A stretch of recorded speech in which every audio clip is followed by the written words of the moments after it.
नमस्कार, मेरा नाम डॉक्टर सरिता गर्ग है, ऑब्स्टेट्रिशियन एंड गायनेकोलॉजिस्ट।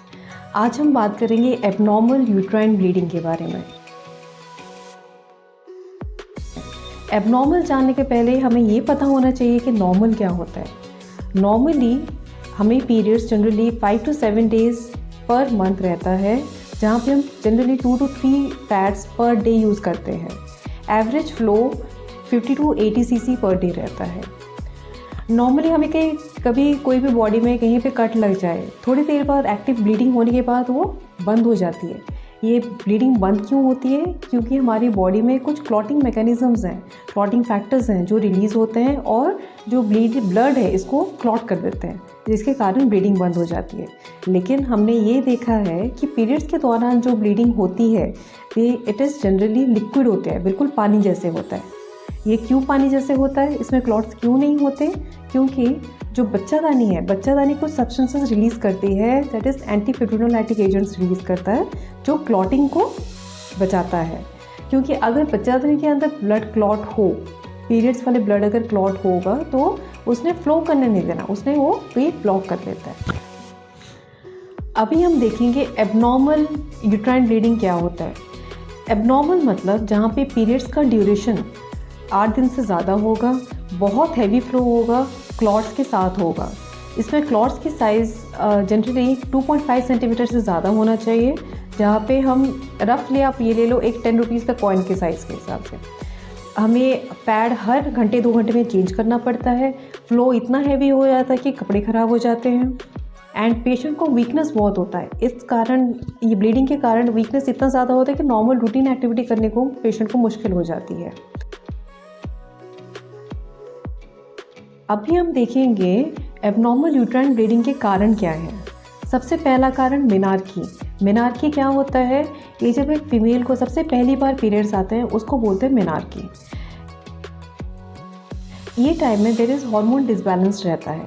हार्मोन को एक लेवल पे आने के लिए it takes around 1 to 2 years। इस दौरान पेशेंट को इरेगुलर मेंसेस आएंगे या कभी हैवी फ्लो आ जाएगा, कभी कम फ्लो आ जाएगा, ये प्रॉब्लम्स रहती है। Next cause is PCOD. PCOD में क्या होता है? नॉर्मली पेशेंट को या तो बहुत स्कैंटी फ्लो आएगा या तो आएगा नहीं, 3-4 महीने नहीं आएगा, फिर जब आएगा वो हैवी ब्लीडिंग होके आएगा।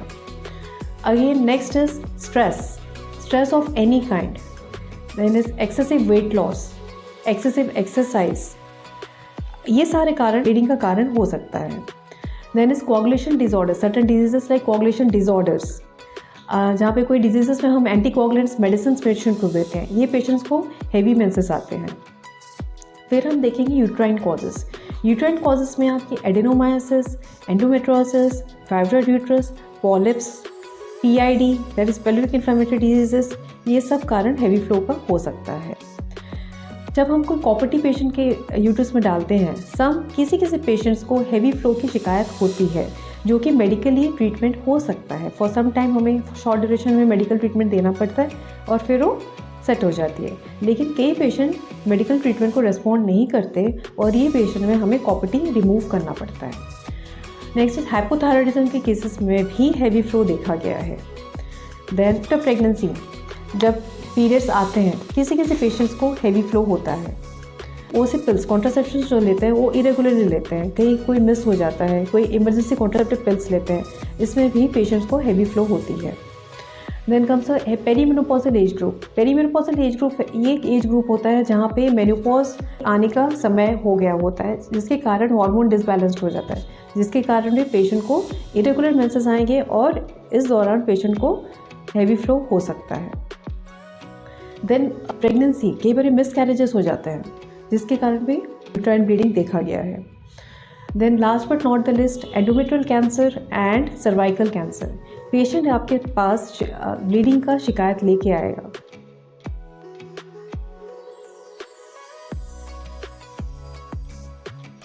नेक्स्ट हम देखेंगे सर ट्रीटमेंट कैसे करते हैं। ट्रीटमेंट इसके सिम्टम्स एंड कॉज स्पेसिफिक होता है और हमें ये देखना होता है कि पेशेंट को आगे प्रेगनेंसी चाहिए या नहीं चाहिए। अकॉर्डिंगली इसके ट्रीटमेंट प्लान आउट होता है।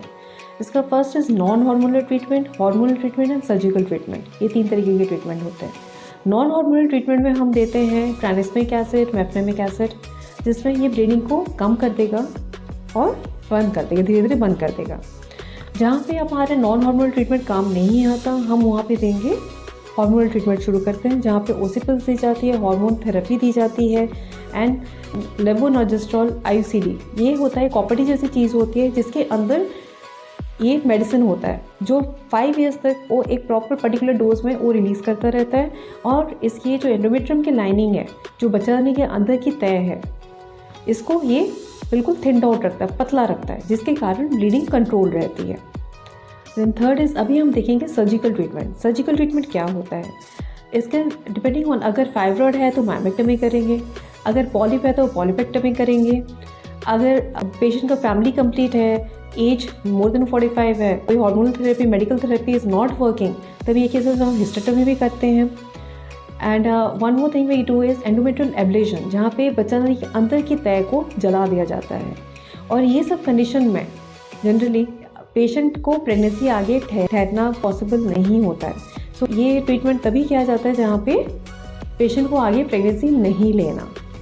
One more mode of treatment is uterine artery embolisation. तो इस तरह की कोई भी दिक्कत है, कोई भी सिम्टम्स है, तो काइंडली विजिट योर गायनेक, अपने डॉक्टर को विजिट करिए, अपना चेकअप कराइए और अपने ट्रीटमेंट कराइए। Thank you, stay happy, be healthy.